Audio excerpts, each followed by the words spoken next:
ओम शांति। 1 जून आज बाबा की मुरली 2 बातों पर विशेष चल रही है। मैं गॉड फादर हूँ, निराकार हूँ, इमॉर्टल हूँ, परम धाम में रहने वाला हूँ, दूर देश से भारत में आया हूँ। तुम सब मेरे बच्चे हो।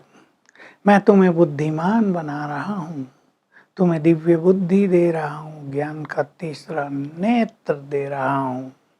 तुम सृष्टि के आदि मध्य अंत को जान गए हो। मैं भारत में ही आता हूँ, इसलिए भारत भूमि से मेरा बहुत प्यार है। ये मेरा बर्थ प्लेस है। ये भारत देवी देवताओं की भूमि है। यहाँ लक्ष्मी नारायण राज करते थे, उनकी 8 गद्दियाँ चली। अब मैं पुनः वो देवी देवता धर्म स्थापित कर रहा हूँ। तुम चाहे सूर्यवंशी बनो चाहे चंद्रवंशी, सूर्य वंश में उच्च पद पाओ चाहे चंद्र वंश में उच्च पद पाओ। ये भारत पूज्य था, अथाओ धन था। यहाँ सिंधी में कहते हैं अकीचार धन। मंदिरों में भी अकीचार धन था। कितना साहूकार रहा होगा भारत। सब यहाँ से लूट लूट कर ले गए, फिर भी भारत के भंडारे भरपूर रहे। ये पवित्र भूमि है, पुण्य भूमि है, ये तीर्थ है। बाबा कह रहे हैं तुम्हारे सेंटर्स भी तीर्थ हैं, जहाँ से आत्माओं को ज्ञान मिलता है, लाइट मिलती है। सबसे बड़ा तीर्थ ये आबू है, जहाँ मैं आता हूँ स्वयं। तो मैं आकर तुम्हें राजयोग सिखाता हूँ, तुम्हें पवित्र बनने का मार्ग बताता हूँ। अब तुम मेरी फैमिली बन गए हो। ये सारा विश्व मेरी फैमिली है। मुझे तुम माता पिता कहते हो ना, तो तुम मेरे बच्चे हो गए। दुनिया वाले कहते रहते हैं माता पिता, पर उनसे पूछो कौन है माता पिता, तो उन्हें कुछ पता नहीं। माता पिता से नाता जोड़ा है, विचार कर लें। तो बाबा कह रहे हैं तुम मेरी फैमिली हो। तुमने 84 जन्म लिए हैं। मैंने तुम्हें वर्णों का ज्ञान भी दे दिया है। तुम देवता, क्षत्रिय, वैश्य, शूद्र, ब्राह्मण कैसे बने हो, तुमने चक्र कैसे लगाया है, ये सारा ज्ञान मैंने तुम्हें दे दिया है। तुम मेरी औलाद बन गए हो। तो भारत की महिमा बहुत कर रहे हैं बाबा। भारत महान तीर्थ है, और फिर से भारत महान तीर्थ बनेगा। यहाँ भगवान के कदम पड़ते हैं, देवी देवताओं के कदम पड़ते हैं। फिर कह रहे हैं बहुत अच्छी बात, सभी इस पर चिंतन करें। कह रहे हैं तुम अपना कखपन मुझे दो और मेरे से मेरा सब कुछ ले लो। तुम एक बार मुझ पे बलिहार जाओगे, मैं 21 जन्म तक तुम पर बलिहार जाऊंगा।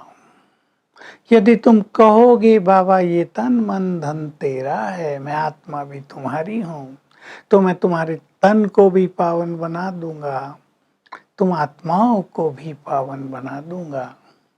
तुम्हारे पास तो कखपन है, बहुत थोड़ा सा है, वो सब तुम मेरे हवाले कर दो और मेरे से अपना संपूर्ण अधिकार ले लो। विचार कर लें सभी। भगवान टीचर बनकर आया है, राजयोग सिखा रहा है।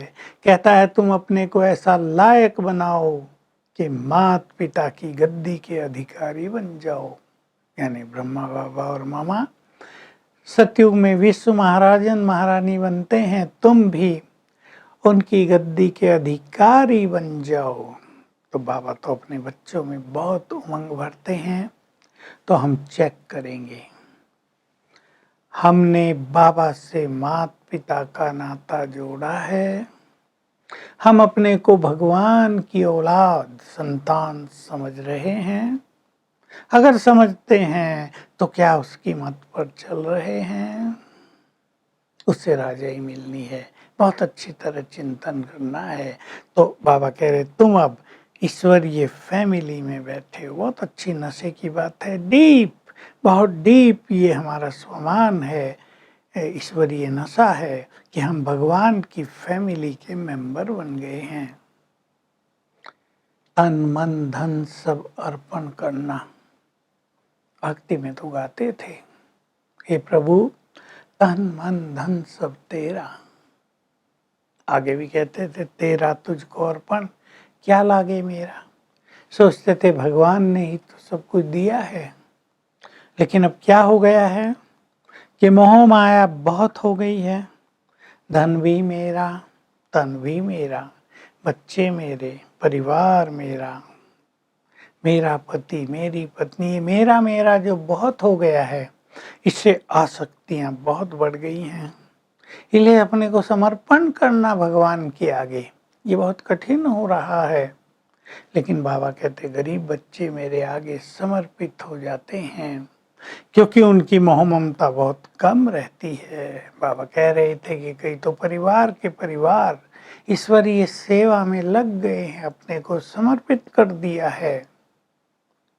तो हम चेक करेंगे तन मेरा है, तन से हमारा बहुत लगाव है, या तन से डिटैच होकर हम अशरीरी होने का अभ्यास करते हैं। मन, इसकी तो बड़ी सूक्ष्म गति है। मन भगवान को अर्पित कर दिया, बहुत बड़ी चीज है। तो मन में कोई भी व्यर्थ संकल्प, हमारे मन मर्जी से उठने वाले संकल्प, स्वार्थ के संकल्प, विकारों के संकल्प चल नहीं सकते हैं। तो हम पावन बन जाएंगे। हमारा एक एक संकल्प जैसे प्रभु अर्पित हो जाएगा। चेक करेंगे अपने को, क्या मेरा एक एक संकल्प ऐसा है जो प्रभु को अर्पण किया जा सके, जिसे देखकर हमारे माता पिता भी प्रसन्न हो जाएं कि कितना सुंदर विचार किया है, कितना सुंदर ये संकल्प है। धन तेरा, अब धन तो बहुत छोटी चीज है, भगवान को हमारा धन तो करना क्या है, लेकिन अपनी सेवाओं में लगा देना, हमारे ही कार्यों में लगा देना है। तो धन भी हम बाबा के कार्यों में जरूर लगाएं, परिवार को देखते हुए संकल्प करें, ये सब शिव बाबा के हैं।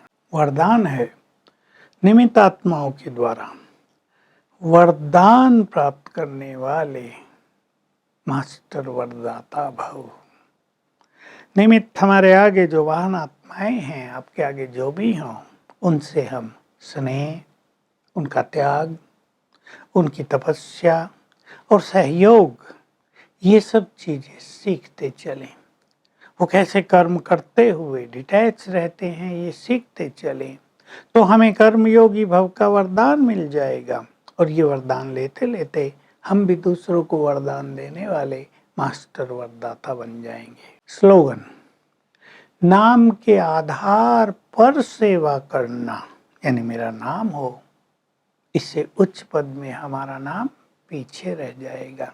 तो हम निष्काम भाव से सेवा करें। आज सारा दिन हम इस नशे में रहेंगे, हम भगवान की फैमिली के मेंबर बन गए हैं, सब कुछ तेरा, देह अर्पित कर दिया शिव बाबा को, प्रैक्टिकल विजन बनाएंगे। तो पीछे बच गई मैं निराकार आत्मा, बहुत अच्छा अनुभव करेंगे निराकारी स्थिति का। बाबा सामने है, हम कह रहे हैं बाबा ये देह तुम्हारा, देह हमसे हट के बाबा के पास चला गया और रह गई मैं निराकार आत्मा। ओम शांति।